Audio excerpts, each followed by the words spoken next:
मेरा नाम है आयुष जैन। आज हम लोग अपने हल्ला बोल की नई सीरीज में video number 3 income and expenditure account लेकर के आए हैं। तो जल्दी से लाइक शेयर एंड सब्सक्राइब कर दो। कर दिया, पढ़ाओ। हाँ चलो पढ़ते हैं। देखो इनकम एंड एक्सपेंडिचर अकाउंट आज बेसिकली मैं आपको न्यूमेरिकल सॉल्व करके बताऊंगा इस वीडियो में। ये जो थर्ड वीडियो है इसमें तो हम लोग भैया देखे थे कल रिसिप्ट एंड पेमेंट अकाउंट। मैंने आपको कल रिसिप्ट एंड पेमेंट अकाउंट समझाया है। अगर आपने वो वीडियो नहीं देखा है रिसिप्ट एंड पेमेंट अकाउंट कैसे बनाते हैं तो डिस्क्रिप्शन में दिया हुआ है लिंक, उस वीडियो को भी जाकर के देख लेना। अब हम लोग देख रहे हैं आज इनकम एंड एक्सपेंडिचर अकाउंट कैसे बनाते हैं। आप कुछ बात समझना, इनकम एंड एक्सपेंडिचर अकाउंट ये वैसा ही बनता है यहाँ पे जैसे प्रॉफिट एंड लॉस अकाउंट बनता था। प्रॉफिट एंड लॉस अकाउंट में हम लोग क्या निकालते थे, नेट प्रॉफिट निकालते थे। सेम वैसे ही यहाँ पे क्या निकलेगा, सरप्लस। और ये सरप्लस जाकर के कहाँ जुड़ जाएगा, ये नेट प्रॉफिट जाके जुड़ जाता था हमारा बैलेंस शीट में कैपिटल में। ये कैपिटल में हम इस नेट प्रॉफिट को ऐड कर देते थे तो हमारा क्या जाता था, क्लोजिंग कैपिटल आ जाता था। सेम एनपीओ में भी बैलेंस शीट बनती है। ये प्रॉफिट मेकिंग ऑर्गेनाइजेशन बनाता था। इसको कौन बनाता था, प्रॉफिट मेकिंग ऑर्गेनाइजेशन। और इसको कौन बनाता है, not for profit making organization. मतलब एनपीओ प्रॉफिट तो कमाता है पर उसका मेन मोटिव अर्निंग प्रॉफिट बिल्कुल भी नहीं है, वो उसका सेकेंडरी मोटिव हो सकता है। तो यहाँ पे भी वो बैलेंस शीट बनाता था तो उसके पास क्या होता है, कैपिटल फंड। मैंने आपको बताया ये कैपिटल फंड कहाँ से आता है, ओनर्स या मेंबर्स जो एनपीओ के होते हैं वो डोनेशन देते हैं या ग्रांट देते हैं, वो ही एनपीओ का कैपिटल फंड बन जाता है। इस एनपीओ का कैपिटल फंड बन जाता है और इसी के पास पड़े रहता है। तो यहाँ से जो इनकम एंड एक्सपेंडिचर से इसको सरप्लस आता, ये सरप्लस कहाँ ऐड हो जाता, कैपिटल फंड में ऐड हो जाता। तो अगर लॉस आता तो क्या हो जाता, लॉस कैपिटल से माइनस हो जाता है। वैसे ही यहाँ अगर आता तो बाय डेफिसिट आ जाता, जो अभी हम लोग देखेंगे इनकम एंड एक्सपेंडिचर अकाउंट जब सॉल्व करेंगे तो वो डेफिसिट माइनस हो जाता। फिर मेरा क्या जाता, क्लोजिंग कैपिटल फंड का बैलेंस आ जाता। अब हम लोग एक न्यूमेरिकल शुरू कर रहे हैं।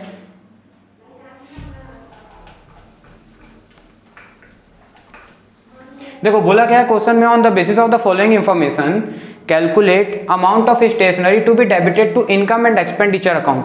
मतलब हमको दे दिया कितने अमाउंट की स्टेशनरी हमने कंज्यूम करी इस साल में। इनकम एंड एक्सपेंडिचर अकाउंट जो होता है ना बेसिकली वो हमारा एक्रूअल बेसिस पे बनता है। मतलब कि अगर वो कैश में पेमेंट ना भी हुआ हो और वो खर्चा अगर इसी साल का है तो वो इसी साल का एक्सपेंडिचर माना जाएगा। अगर मान लो आप रेंट देते हो, आपने रेंट दे दिया 11 महीने का, समझना बात को। मैं इनकम एंड एक्सपेंडिचर अकाउंट एक छोटा सा बना के समझा देता हूँ। सपोज कर लो आपके पास कुछ चीजें रिसिप्ट आई, मान लो आपने किसी प्रकार का सेल करा था, आपको कैपिटल रिसिप्ट आ गई थी। तो कैपिटल रिसिप्ट आपकी इस साल की क्या बन गई थी, सॉरी कैपिटल रिसिप्ट तो यहां नहीं आएगा, रिवेन्यू रिसिप्ट। रिवेन्यू रिसिप्ट आपकी क्या बन गई थी, इनकम बन गई थी। सपोज कर लो 10,000 रुपए की आपको रिवेन्यू जनरेट हो गई, मतलब आपको डोनेशन से पैसा मिल गया, डोनेशन मिल गया 10,000 रुपए का, ये आपका क्या बन गया, इनकम बन गया। इनकम हमेशा क्रेडिट साइड में आएगा क्योंकि इनकम हैविंग क्रेडिट बैलेंस, और एक्सपेंडिचर किधर आएगा, डेबिट साइड में आएगा। अगर आप इसको ट्रेडिशनल अप्रोच से भी समझो तो ये नॉमिनल अकाउंट का इसमें रूल लगा, नॉमिनल अकाउंट का, debit all expenses and losses, credit all income and gain. तो डेबिट साइड में हमारा क्या आ गया, एक्सपेंसेस आ गया। तो एक बात समझना कि अगर मेरा जैसे खर्चा आया रेंट, मैंने रेंट पे किया 11 महीने का 11,000 रुपए, कितने मंथ्स के लिए पे किया हूं, फॉर द 11th मंथ। लेकिन साल के एंड में बनाते हैं हम इस इनकम एंड एक्सपेंडिचर अकाउंट को फॉर द ईयर एंडेड। तो साल भर का जो हमारा रेंट होता है वो कितना होता भाई, 11 मंथ का रेंट था 11,000, तो एक महीने का रेंट कितना होगा 1,000, तो 12 महीने का रेंट कितना हो गया 12,000, 12 मंथ्स का। तो हमको इस साल पे कितना करना था, खर्चा हमारा कितना हुआ 12,000 का खर्चा हुआ। भले ही आउटस्टैंडिंग है तो क्या हो गया, तो हम इसमें क्या करेंगे, प्लस कर देंगे रेंट, आउटस्टैंडिंग 1,000, और हम आउटर कॉलम में कितना एक्सपेंस दिखाएंगे इस साल का 12,000 का एक्सपेंस दिखाएंगे। इसका मतलब ये जो आउटस्टैंडिंग बन के ऐड हो गया इसको हम लोग बोलते हैं क्या, एक्रूड। एक्रूड, तो एक्रूड जो है एक्रूअल बेसिस ऑफ अकाउंटिंग के बेस पे ये बनता है हमारा क्या, इनकम एंड एक्सपेंडिचर अकाउंट। हम जो कैश अकाउंट बनाते मतलब रिसिप्ट एंड पेमेंट अकाउंट बनाते थे वो कैश बेसिस पे बनता था। हम जो रिसिप्ट एंड पेमेंट अकाउंट बनाते थे वो कैश बेसिस पे बनता था। मतलब कि कैश आ रहा है तो रिसिप्ट साइड में, जा रहा है तो पेमेंट साइड में। रिसिप्ट डेबिट साइड होता था, पेमेंट क्रेडिट साइड होता था। पर यहाँ पे ऐसा नहीं होता, यहाँ पे cash plus accrual basis of accounting दोनों ही चीजों को हम रिकॉर्ड करते हैं। एक क्वेश्चन है जिसके बेस पे आपको स्टॉक ऑफ स्टेशनरी कैसे कंज्यूम हुआ ये मैं आप लोग को एक क्वेश्चन के बेस पे समझाऊंगा, आप लोग को और अच्छे से क्लियर होगी ये बातें। कि इनकम एंड एक्सपेंडिचर अकाउंट आपको बनाना कैसे है। देखो, on the basis of following information calculate the amount of the stationery to be debited in income and expenditure account on the year ended 31 March 2011। मेरे को स्टॉक ऑफ स्टेशनरी 1 अप्रैल की दे दी है, 1 April 2010 की दे दी 6,000 रुपए की। Creditor on stationery on 1 April 2010 दे दिया है 4,000 रुपए का। Amount paid stationery on 31 March 2011 21,600। Stock of stationery on 31 March 2011 1,000 और creditor for the stationery on 31 March 2011 2,600 रुपए का। कुछ टर्म मेरे को दिए हुए हैं। देखो, करंट ईयर में मैं अमाउंट कितना पे कर रहा हूँ, करंट ईयर में मैं कितना अमाउंट पे कर रहा हूँ स्टेशनरी के लिए, तो ये मैं बना लेता हूँ एक छोटा सा नोट, जो मेरा वर्किंग नोट बनता है ना, तो वर्किंग नोट बना रहा हूँ कि मैं स्टेशनरी कितना कंज्यूम हुआ, is being consumed, that is to be shown in income and expenditure account. तो इनकम एंड एक्सपेंडिचर अकाउंट में मेरे को कितना स्टेशनरी का कंजप्शन दिखाना है, ये देखना है। देखो, मैंने इसके लिए अमाउंट कितना पे किया है, तो amount paid for the stationery,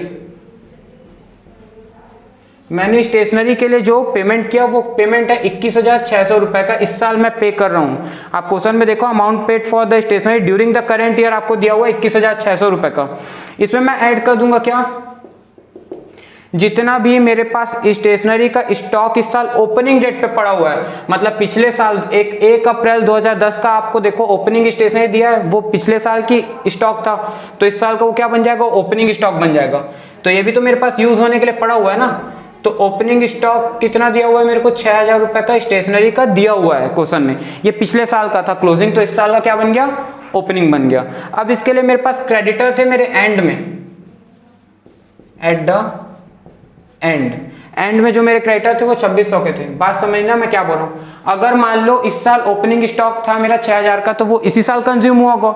पिछले साल का क्लोजिंग स्टॉक इस साल ओपनिंग बन गया स्टेशनरी, मतलब 6,000 का सामान हमारे पास साल के शुरुआत से पड़ा हुआ है, और ये सामान जो है स्टेशनरी का वो इस साल इस्तेमाल हो रहा होगा, इसीलिए हम ओपनिंग स्टॉक को जितना भी इस साल अमाउंट हम पे करें स्टेशनरी खरीदे हैं उसमें ऐड कर देंगे, और जितने हमारे उधारी खरीदे हैं जो कैश में पेमेंट करें वो यहाँ आ गया, जो हम कैश में पेमेंट करें 21,600 का वो यहाँ आ गया, उसमें हम क्या करेंगे, ऐड कर देंगे। क्या ऐड कर देंगे, जितने के हमारे क्रेडिटर हैं एट द एंड, मतलब इस साल के एंड में, क्योंकि वो क्रेडिटर भी तो हमने परचेज इसी साल किया होगा ना, तो total purchase plus opening stock को हमने ऐड कर दिया। और क्या माइनस कर देंगे, तो बिल्कुल सही, हम क्लोजिंग स्टॉक इससे माइनस कर देंगे।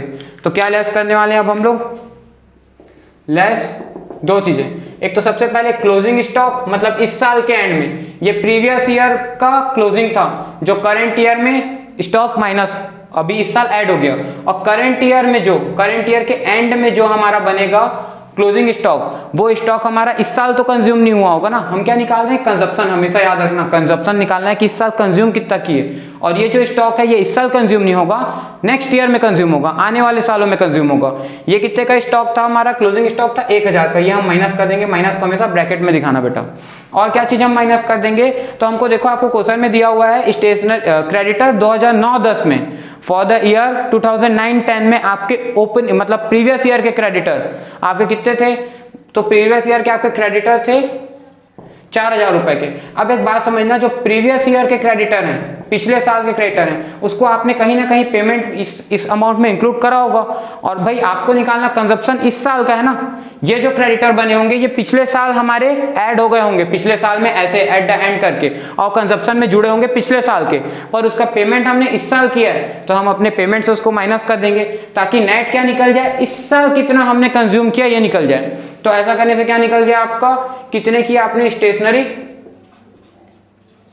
कंज्यूम्ड ड्यूरिंग द ईयर, कौन से ईयर में अपनी निकली, 2011, 12, 11, 12 में कितनी हमारी कंजप्शन निकली, और ये निकल गई हमारी अमाउंट 26,200, और इसको हमको दिखाना पड़ेगा इनकम एंड एक्सपेंडिचर अकाउंट में। जब हम इनकम एंड एक्सपेंडिचर अकाउंट बनाएंगे ना, तो ये एक्सपेंडिचर साइड में हम दिखाएंगे कितना, टू स्टेशनरी, कितने अमाउंट से दिखाएंगे, तो 26,200 से डेबिट साइड में। ये बात आपको समझ में आई। तो ऐसे ही हम बहुत सारे टर्म्स, जैसे कि मैंने अभी आपको स्टेशनरी का कंजप्शन समझाया, ऐसे ही मैंने आपको रेंट का आउटस्टैंडिंग समझाया था, ऐसे ही मैं आपको एक अलग से इसके लिए वीडियो बना दूंगा सब्सक्रिप्शन के लिए, कि सब्सक्रिप्शन का वो वाला पैसा हम रिकॉर्ड करते हैं जो इस साल रिसीव हुआ, प्लस हमारे को अगर उसमें किसी प्रकार का फ्यूचर का पेमेंट रिसीव हुआ उसको हम माइनस कर देंगे, या पिछले साल का सब्सक्रिप्शन भी इस साल मिल गया उसको भी माइनस कर देंगे, ताकि नेट सब्सक्रिप्शन का इस साल कितना पैसा मिला वो हमारी इनकम बनेगी।